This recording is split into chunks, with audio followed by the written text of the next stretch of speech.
Hola, mi nombre es Joaquín Ramírez y voy a presentar mi entregable número 1 de la materia Historia, Problemática y Estado Actual de la Educación en México para la maestría en Educación de la Universidad TecMilenio. Voy a compartir pantalla. Bueno, hice este cuadro comparativo donde incluí 4 eventos principales que yo considero son muy importantes para la educación en México. No están en orden cronológico y me gustaría empezar a explicarlos a partir del conflicto educativo. Se me hace más lógico y más fácil de explicar. Entonces, por ejemplo, el primer conflicto que yo incluí fue cuando se consumó la independencia de México. La élite política mexicana acusaba al gobierno español de haber mantenido a la población en la pobreza y la ignorancia. Y también les preocupaba mucho a algunos que la influencia que tenía el clero en la educación. Ese era el conflicto. No querían adoptar tal cual las propuestas de España, por ejemplo, como que ya eran una nación independiente, querían hacer su propio modelo educativo.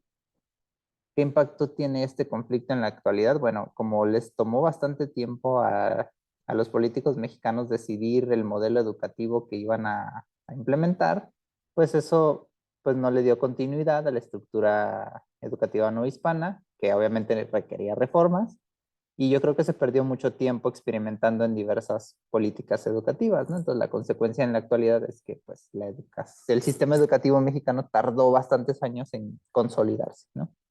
Mi propuesta personal, pues si hubiera yo estado en ese momento, pues se pudo haber reformado el sistema educativo novohispano para aprovechar la estructura ya existente de los conventos y las iglesias, pero, por ejemplo, dar estímulos económicos a las iglesias para ampliar el acceso a la educación. Yo entiendo que la iglesia tenía muchísimo dinero en ese entonces, pero bueno, quizás necesitaban alguna otra motivación extra para poder seguir ampliando el acceso, ¿no? Porque había algunos pueblos que no contaban con sus propias escuelas, ¿no? ¿Quién fue, digamos, qué fue la solución o qué se logró realmente en ese periodo? Yo creo que fue la fundación de las escuelas, de la Compañía Lancasteriana en 1822, que ayudó a ampliar ese acceso a la educación, ¿no? En los centros urbanos. En esas escuelas se formaban a los futuros maestros y enseñaban a los niños a leer y escribir para que a su vez le enseñaran a otros, ¿no? Lo que se conoce como el mutualismo. Y en ese tiempo, pues, no había presidente como tal, pero era el emperador Agustín I o Agustín de Iturbide, que durante un breve tiempo, en 1822 a 1823, fue cuando el Joseph Lancaster llegó a fundar esta compañía, ¿no? En México. Bueno, el segundo evento importante o conflicto, que como les digo, estoy partiendo de los conflictos, era que las niñas y las jóvenes, una vez que pasaban a la pubertad, ya no recibían educación, ¿no? Pues estaba mal visto en la sociedad que desatendieran a sus maridos o a las tareas del hogar, ¿no? Entonces, ¿qué impacto tuvo esto en la actual, o tiene en la actualidad? Pues fue ya que las mujeres se incorporaron de manera más tardía al sistema educativo, pues perpetuaron las desigualdades entre hombres y mujeres que actualmente todavía sufrimos, ¿no? Aunque las mujeres ya tienen acceso a la educación de manera universal a todos los niveles educativos, pero pues sí, su incorporación tardía pues tuvo consecuencias en esta desigualdad, ¿no? Personalmente, yo en ese tiempo hubiera hecho, yo sé que habría sido muy difícil impulsar este cambio, pero quizá un Congreso liberal valiente habría decretado la igualdad de derechos entre hombres y mujeres, entre ellos el derecho a la educación en todos sus niveles educativos. Esto hubiera representado romper realmente con el patriarcado en pleno siglo XIX, lo cual pues no fue algo que sucedió comúnmente, ¿no? Entonces era un cambio bastante difícil. Sin embargo, bueno, en esos tiempos, en el siglo XIX, sí hubo un logro educativo que fue la promulgación de la Ley Orgánica de Instrucción Pública de 1867, que entre otras cosas establecía la educación secundaria para niñas. En ese tiempo gobernaba Benito Juárez después de haber derrotado a la intervención francesa, ¿no? Y el imperio de Maximiliano en 1858 a 1872, ¿no? Junto con Benito Juárez, este personaje, Gabino Barreda, que fue el primer director de la Escuela Nacional Preparatoria, pues estuvo muy metido en las cuestiones educativas, ¿no? El tercer conflicto que me gustó incluir aquí fue que la educación que recibían los mexicanos en el siglo XIX estaba muy ligada a la religión, ¿no? O sea, a pesar de que los ayuntamientos también podían administrar centros educativos, la instrucción que se daba era mayoritariamente el catolicismo, ¿no? O aprenderse el catecismo de memoria, etcétera, ¿no? Y yo entiendo que es por la propia cultura de la sociedad mexicana y la influencia económica y política que tenía la iglesia. Eh, ¿Qué impacto tuvo pues este conflicto? Que pues las grandes ideas científicas, por ejemplo, del siglo XIX, llegaron tarde a las mentes de los mexicanos, pues la doctrina religiosa dominaba la educación. Quizá, digo, esto ya es mi especulación, que esto ha contribuido a que México pues aún no logre basar su economía en el conocimiento científico, ¿no?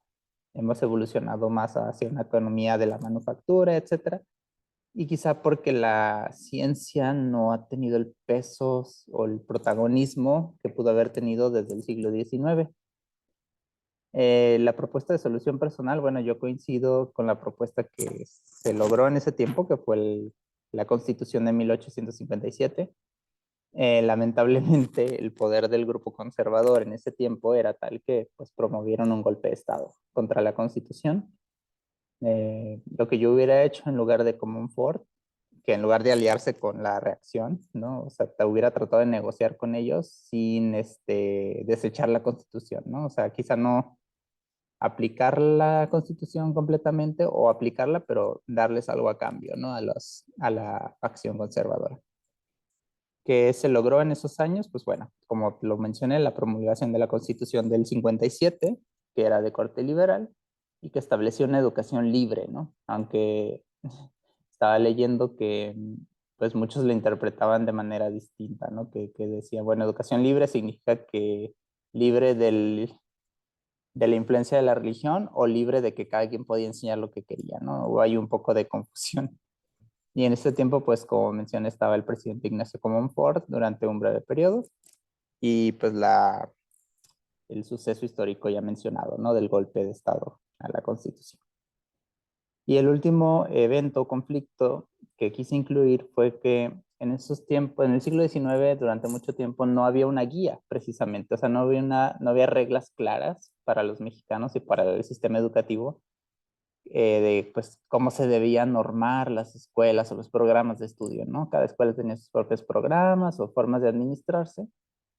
Y esta solución, bueno, esto se vino a solucionar con el Plan General de Estudios de 1843, que estableció las materias y los cursos para las carreras de Derecho, los estudios eclesiásticos, medicina y ciencias naturales. Se otorgaban grados de bachiller, licenciado y doctor, ¿no? El presidente era Antonio López de Santana, que irónicamente él previamente había derogado, digamos, o anulado la aplicación de una ley que había propuesto su vicepresidente, Valentín Gómez Farías, en el 33.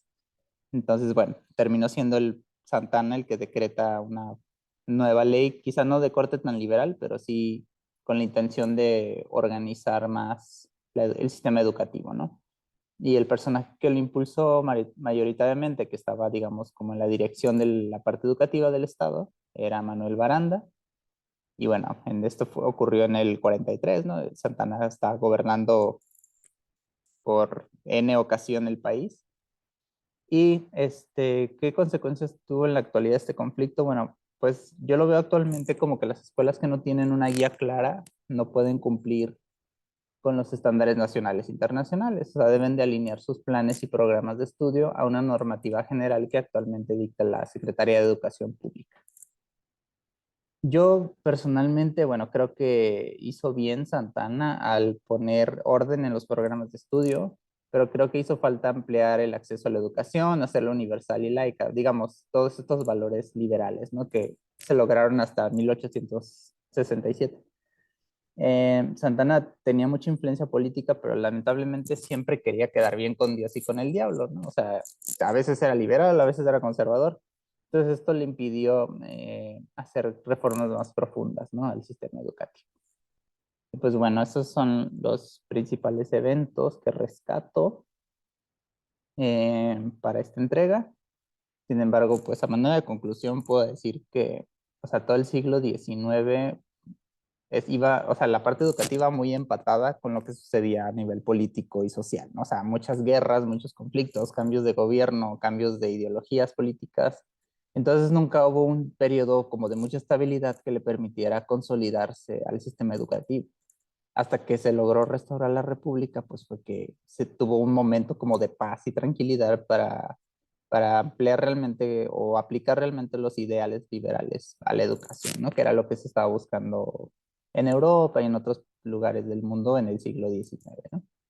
Y bueno, las consecuencias en la actualidad creo que es que pues México entró tarde un poquito para consolidar sus sistemas educativos por toda esta inestabilidad política y social que hubo en el siglo XIX. Muchas gracias.